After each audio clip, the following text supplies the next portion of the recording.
नरेंद्र मोदी गोरखपुर में थे और सामने अथाह जन समुदाय था जिसे लेकर मोदी गदगद थे और उस मुद्दे पर जो विपक्ष लगातार महंगाई का मुद्दा उठा रहा था, उस मुद्दे पर मोदी ने अपने तरीके से जवाब दिया।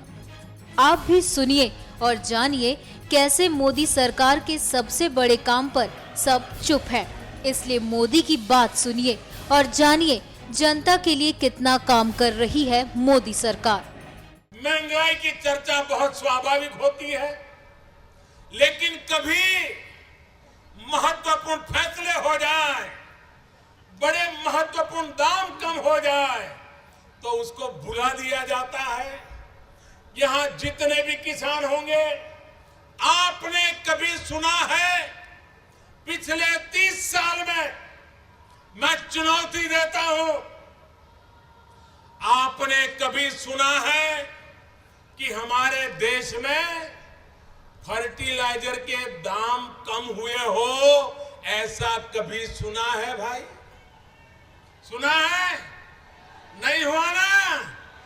ये पहली सरकार आपने दिल्ली में ऐसी बिठाई है मेरे भाइयों बहनों कि आज मुझे ये बताते हुए खुशी होती है कि हमारी सरकार की नीतियों के कारण, हमारी सरकार में भ्रष्टाचार को खत्म करने के लगातार प्रयासों के कारण, हमारी सरकार में सामान्य किसान की भलाई की दिन रात चिंता करने के कारण, मेरे किसान भाइयों, हमारी सरकार ने डीएपी खाद, जिसमें प्रति टन मूल्य में 2,500 रुपया कटौती करने में सफलता प्राप्त की है। और उसके कारण जब किसान 50 किलोग्राम की बोरी लेता है तो उसको 125 रुपया अब कम देना पड़ेगा। ये काम हमने किया है। एमओपी, किसान को एमओपी चाहिए, उसके मूल्य में प्रति टन 5,000 रुपया कम करके दिखाया भाइयों बहनों, 5,000 रुपया कम। और उसके कारण 50 किलो का अगर बोरा होगा, उसको 250 रुपया तक बचत होने वाली है। भाइयों बहनों, इसके दाम मिश्रित खाद एनपीके में हमने एवरेज 1,000 रुपया प्रति टन कम किया है और उसके कारण किसान को बोरे पर 50 रुपया की बचत होने वाली है। इन सारा हिसाब लगाएं तो इसके पहले कभी किसान को सस्ते में खाद मिले, ऐसा कभी किसी सरकार ने सोचा तक नहीं था।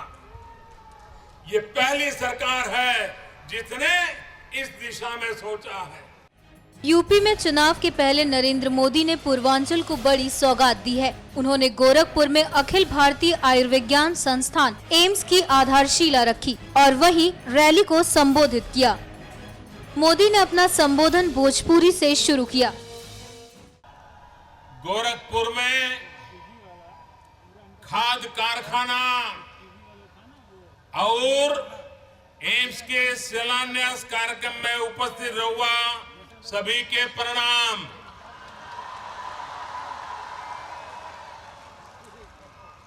आप इतनी संख्या में यहाँ आइले से हमारा मन गदगद हो गए। लोकसभा चुनाव के समय यही बगलिए में मानबेला का सभा ऐतिहासिक रहुल, आज रहुआ सब आपन पहल के रिकॉर्डवा तोड़ दीजिए। आसमान से भी जहां तक लौकत बा रैली कहो है, रैली बा।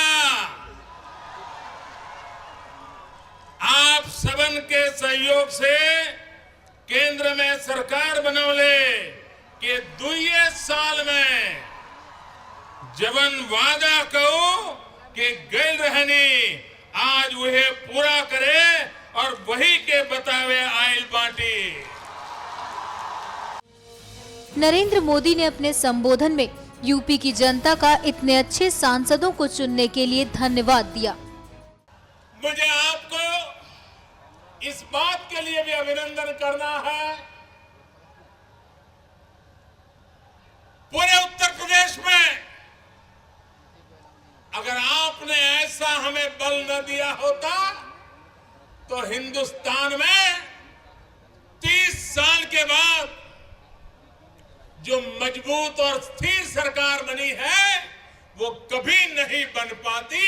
इसलिए मैं आपका और उत्तर प्रदेश का हृदय से आभार व्यक्त करता हूं। आपका तीसरा अभिनंदन मुझे करना है, खास करके पूर्वी उत्तर प्रदेश के लोगों का। आपने पूरे पूर्वी उत्तर प्रदेश में हमारे ऐसे होनहार सांसदों को चुना है, ऐसे जागरूक सांसदों को चुना है, ऐसे सक्रिय सांसदों को चुना है, जिसके कारण वो दिन रात दिल्ली में जब आते हैं तो आपके सवालों को लेकर के मेरे से भी लोहा ले लेते हैं। इसलिए मैं आपको अभिनंदन देता हूं। अखिलेश सरकार पर निशाना साधते हुए पीएम ने कहा कि परिवारवाद से किसी का भला नहीं होने वाला। उन्होंने कहा कि जातिवाद का जहर फैलाना बंद कीजिए। भाइयों बहनों, परिवार की राजनीति बहुत हो चुकी, जातिवाद की राजनीति बहुत हो चुकी, अपनों परायों का खेल बहुत हो चुका। हर किसी की झोली भर के देखी आपने, लेकिन आपकी झोली भरी क्या? नौजवानों का भला हुआ क्या? किसान का भला हुआ क्या? भाइयों बहनों, अब समय आ गया है। मेरे नौजवान सोचिए, ये जातिवाद का जहर, ये परिवारवाद का खेल उत्तर प्रदेश का भला नहीं करेगा, आपका भी भला नहीं करेगा। सिर्फ विकासवाद ही आपका भला करेगा, विकास की राजनीति भला करेगी। और इसलिए मैं आपको विकास के लिए निमंत्रण देने आया हूं।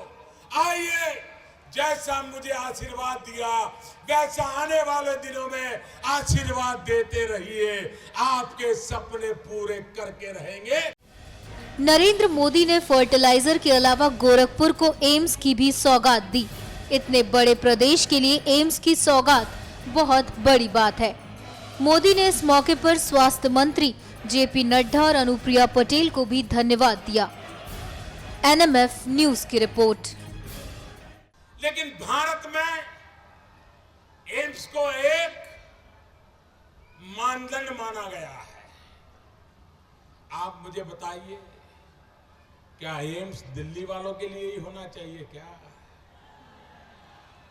क्या मेरे उत्तर प्रदेश के बीमार भाइयों बहनों को एम्स मिलना चाहिए कि नहीं मिलना चाहिए? यहां से दूर दूर से लोगों को जो दिल्ली जाना पड़ता है, उनको यहां दवाई मिलनी चाहिए कि नहीं मिलनी चाहिए?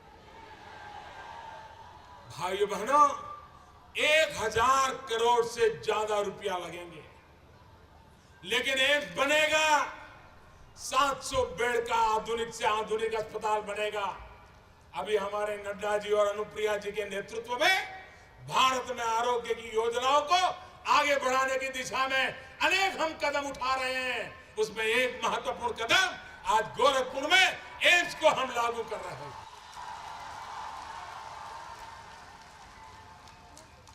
भाइयों बहनों, मैं जब चुनाव में आया था तब मैंने आपके यहां इस बात का उल्लेख किया था, और जब मैं मस्तिष्क ज्वर का सुना था। बालकों को जापानी बीमारी कहते थे लोग, जापानी बीमारी। कितने बालक मौत के शरण हो गए, कितने बालक दिव्यांग हो गए। भाइयों बहनों, ये बचपन को मरने नहीं दिया जाएगा। इन बच्चों को मरने नहीं दिया जाएगा। और मैंने उस समय कहा था, बिहार के जिस बेल्ट पे काला ज्वार की मुसीबत थी, उसके पीछे हमने लागत लगे काला ज्वार से मुक्ति दिलाने की दिशा में अहमता पूर्वक आगे बढ़ रहे हैं। आज एम्स के माध्यम से यहां के स्वस्थ जीवन के लिए मैं भाइयों बहनों, ये दिमागी बुखार जिसने हमारे बच्चों की जिंदगी बर्बाद की है, यहां इसलिए अस्पताल चाहिए कि यहां जिस प्रकार की बीमारियां हैं, अध्ययन उस प्रकार का होना चाहिए। यहां जो डॉक्टर तैयार होंगे उनकी उस पर मास्टरी होनी चाहिए, तब जाकर के यहां को बीमार लोगों को मदद मिलेगी। और इसलिए भाइयों बहनों, आज एम्स का यहां जब योजना लगी है, बहुत ही कम समय में मैंने आज उसका पूरा प्रेजेंटेशन देखा। इस समारोह में आने से पहले मैं 2 और कार्यक्रम करके आया। एक, महंत अवैधनाथ जी की प्रतिमा का अनावरण करने का सौभाग्य मिला। दूसरा, भारत सरकार के द्वारा शिलान्यास का कार्यक्रम था। वो दोनों कार्यक्रम पूर्ण करने के बाद ये मैं तीसरे कार्यक्रम में पहुंचा हूं। और ये तीसरे कार्यक्रम में मैं उसकी विस्तार से चर्चा आपके सामने कर रहा हूं कि भाइयों बहनों, हजारों करोड़ रुपया यहां के गरीब से गरीब व्यक्ति को अच्छी से अच्छी स्वास्थ्य सुविधा मिले, इसके लिए हमने काम उठाया। मैं आज हमारे आरोग्य मंत्री नड्डा जी को, आरोग्य मंत्री अनुप्रिया जी को, उनके सभी साथियों को, सरकार के अधिकारियों को एक बात के लिए बहुत बहुत बधाई देना चाहता हूं। उन्होंने जो इंद्रधनुष योजना चालू की, और हम जानते हैं टीकाकरण होता रहता है, जो छूट जाते हैं, फिर उनकी तरफ कोई देखने वाला नहीं है। इंद्रधनुष योजना के द्वारा नड्डा जी और अनुप्रिया जी के नेतृत्व में पूरे देश में टीकाकरण से जो लोग छूट गए हैं, जो माताएं छूट गई हैं, जो बच्चे छूट गए हैं, उनका टीकाकरण का अभियान चला गया। 50 लाख से ज्यादा ऐसे लोगों को खोज खोज करके झुपड़ी झुग्गी झोपड़ी में जाकर के जहां भी मिले उनके पास जाकर के टीकाकरण का काम करके उनकी जिंदगी बचाने का एक बड़ा भगीरथ काम किया है, बहुत बड़ा सेवा यज्ञ किया है।